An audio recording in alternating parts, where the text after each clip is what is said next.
की रात वाक़ई में बहुत काली थी। कहते हैं ना कि कभी-कभी बहुत काली रात आती है। कल पता नहीं क्या हुआ 7 से 8 के बीच में मेरे बच्चे को वॉमिट आ गई, जब मेरे हस्बैंड नाइट ड्यूटी चले गए। अब जब वो नाइट ड्यूटी चले गए तो उसको वॉमिट रुकने का नाम ही नहीं ले रही थी। उसको 3 घंटे में लगभग 7 बार वॉमिट आई और मैं तो डर गई। मैंने अपने हस्बैंड को नाइट ड्यूटी पर ही फ़ोन लगाया। मैंने बोला, "आप घर पे आ जाओ, बाबू को बहुत तेज़ वॉमिट आ रही है।" और बाबू बिल्कुल बिल्कुल ही वीक हो गया है, बिल्कुल आँखें नहीं खोल रहा है क्योंकि मुझे समझ ही नहीं आ रहा, मैं अकेली थी।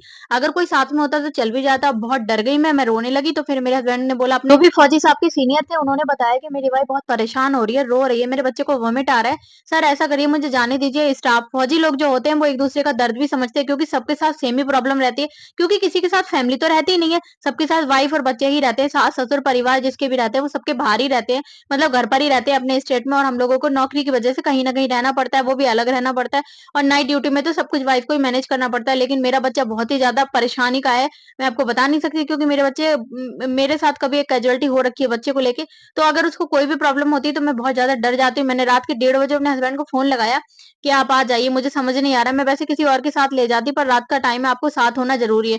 मेरे हस्बैंड को स्टाफ के जो फौजी साहब के ऊपर के स्टाफ मेंबर थे, उन्होंने अपनी गाड़ी से रात को छुड़वाया। जब वो 1:30 बजे घर आए तो हम अपने बच्चे को लेकर गए और हमने बोला कि हमारे बच्चे ने 4 बजे उठ के एप्पल शेक खाया था और एप्पल शेक के बाद रात को उसने खाना खाया था और खाने में भी हमने उसको ऐसा कुछ नहीं खिलाया, ओट्स खिलाया था। और ओट्स में हमने थोड़ा-सा जो ओट्स की स्मूदी होती है, स्मूदी बनाई थी नमक और हनी की। पर पता नहीं उसको क्या हुआ कि उसको बहुत ज़्यादा वॉमिट आई है, 7 से 8 वॉमिट आ चुकी है, वो भी 3 घंटे में। डॉक्टर ने बहुत ही मतलब जो चेन्नई है, चेन्नई का मेडिकल फैसिलिटी इतना अच्छा है कि हमारे यूपी में तो बहुत सारी मेडिसिन बाँध के दे देते हैं। उसने एक क्या करा स्ट्रिप्स जीभ पे रखी और उसने बोला, "आप जाइए, आप दूध मत दीजिएगा, दूध कभी-कभी भारी कर जाता है, बच्चा को पसीना भी गर्मी बहुत थी उस दिन क्योंकि दिन में उस दिन क्या हुआ था लाइट नहीं आई थी और हम पूरे दिन चेन्नई में गर्मी तो रहती है और पता है चेन्नई वाले इन्वर्टर या जनरेटर कुछ नहीं रखते। तो उस दिन 3 से 4 घंटा बच्चा मेरा गर्मी में रहा था, तो मुझे लगा कि गर्मी से गैस-वैस बन गई थी, जो भी रहा था। उसके बाद डॉक्टर ने बोला कि आप दूध मत देना, आराम से बच्चा सोएगा। हम रात को 1:30 से 2 के बीच में आए और फिर रात को इतना मतलब वो बार-बार परेशान हो रहा था, उसको गैस हो रहा था, क्या हो रहा था पता नहीं, उसको गोदी में लेके बैठना पड़ रहा था। फिलहाल हस्बैंड ने भी बहुत ज़्यादा साथ दिया, हस्बैंड ने इतना साथ दिया कि मतलब उन्होंने मुझे उठाया नहीं, मैं 8:30 9 बजे के बीच में उठी, उन्होंने सोचा ये रात भर परेशान हुई है। वो तो नाइट ड्यूटी करते हैं तो उनकी हैबिट हो गई है, पर मुझे भी जागना पड़ता है, पर वो मेरी बात को समझते हैं।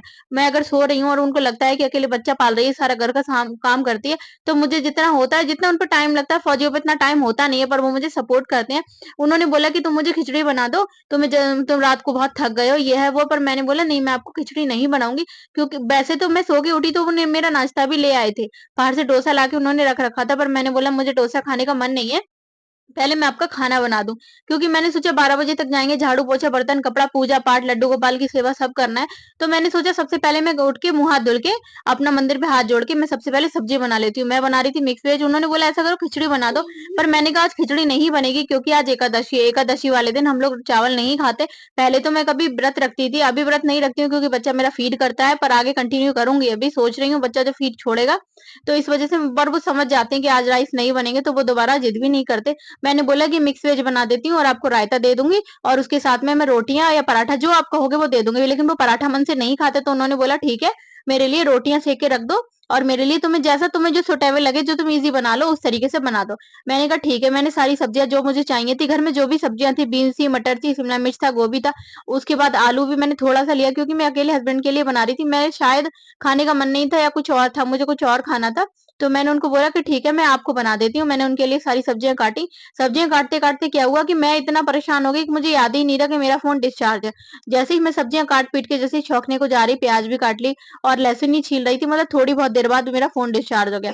मुझे जो मेन रेसिपी अपनी शूट करनी थी, वो तो मैं नहीं कर पाई। फिलहाल अगर आपको ये वीडियो अच्छी लगे तो लाइक, शेयर, सब्सक्राइब ज़रूर कीजिएगा। हाँ, पर ये है कि नेक्स्ट टाइम मैं जब भी मिक्स वेज बनाऊँगी, क्योंकि मैं मिक्स वेज बहुत अच्छे से बनाती हूँ, मेरे हाथ का टेस्ट पसंद भी आता है, तो मैं नेक्स्ट वाला वीडियो ज़रूर शूट करूँगी। क्योंकि मैं लोहे की कढ़ाई में भी बनाऊँ या फिर कुकर में भी कभी-कभी इमरजेंसी में बना लेती हूँ। वैसे कुकर की सब्जियाँ अच्छी नहीं बनती हैं, पर मैं जिस तरीके से बनाती हूँ कुकर की सब्ज़ी भी, कढ़ाई की सब्ज़ी दोनों परफेक्ट बनती है, सेम ही टेस्ट आता है। इसीलिए मैं आपको बोल रही हूँ कि मुझे बहुत अफ़सोस हुआ क्योंकि मुझे मिक्स वेज की रेसिपी सूट करनी थी। क्योंकि ज़्यादातर लोगों को मिक्स वेज अच्छे से बनाना नहीं आता है। मैंने ये देखा है कि मिक्स वेज हो या कुछ भी हो ऐसे घोट-घाट के रख देंगे कि लगेगा ही नहीं कि आप मिक्स वेज बनाई, ऐसा लगेगा कि पत्ता गोभी बना के रख दी। इस वज़ह से फिर अफ़सोस तो बहुत हुआ, पर मैं कर भी क्या सकती थी क्योंकि अब जब फ़ोन डिस्चार्ज है, बच्चे की तबीयत खराब थी। भई देखो छोटा बच्चा है, जितना हो पाता है उतना कर लेना चाहिए। फिलहाल हिम्मत नहीं हारना चाहिए, बहाने नहीं बनाना चाहिए कि हमारा छोटा बच्चा है, हम पे घर की ज़िम्मेदारी है, हम तो कुछ नहीं कर सकते। क्योंकि हाउसवाइफ़ भी बहुत सारी हैं जो सोशल मीडिया पे वर्क करके वायरल होके या फिर अपनी पहचान बना रही हैं अपनी मेहनत करके। ज़रूरी नहीं है आज आपने वीडियो डाली तो आप आज ही वायरल हो जाएँगे। लगातार मेहनत करते रहिए, कभी न कभी मेहनत रंग ज़रूर लाएगी, लेकिन बहाना मत बनाइए। अगर आप पढ़े-लिखे हैं, घर पे बैठे हैं, तो आजकल बहुत सारे ऐसे प्लेटफ़ॉर्म है सोशल मीडिया पे, इंस्टाग्राम है, यूट्यूब है, आप ऐसे जो सोशल मीडिया अकाउंट है, इन पे वर्क कर सकते हैं अपना अकाउंट बना के। आप नहीं कर सकते तो आपका जो दिन का डे बाय डे का रूटीन रहता है, आप इस तरीके से वीडियो शूट करके अपनी पहचान बना सकते हैं। ज़रूरी नहीं है कि आप मेकअप करके ही वीडियो बनाएँ, ज़रूरी नहीं है आप डांस करें, क्योंकि बहुत सारी लेडीज़ हैं जिन पे डांस करने का, मेकअप करने का टाइम नहीं है, जिन्हें डांस नहीं आता, वो भी बहुत ज़्यादा सक्सेस हो रही हैं, बहुत पहचान बना रही हैं। तो मैं भी बस इसी तरीके से हूँ। पहले बिफोर मैरिज मैं केवी में पढ़ाती थी, लेकिन जब से शादी हुई मेरा हिसाब नहीं बन पाता, क्योंकि फौजी साहब की कभी कहीं ड्यूटी है, कभी कहीं ड्यूटी है, तो मैं सोचती हूँ कि अब तो मुश्किल ही है। अगर मैं शुरू से तैयारी करूँ, केवी में जॉब करती थी, जॉब छोड़ने के बाद कुछ ना कुछ करती रहती हूँ। 2018 में महाराष्ट्र गई थी शादी का, वहाँ पर भी पार्लर का काम किया, क्योंकि मैंने 2009 में पार्लर का काम कर रखा है।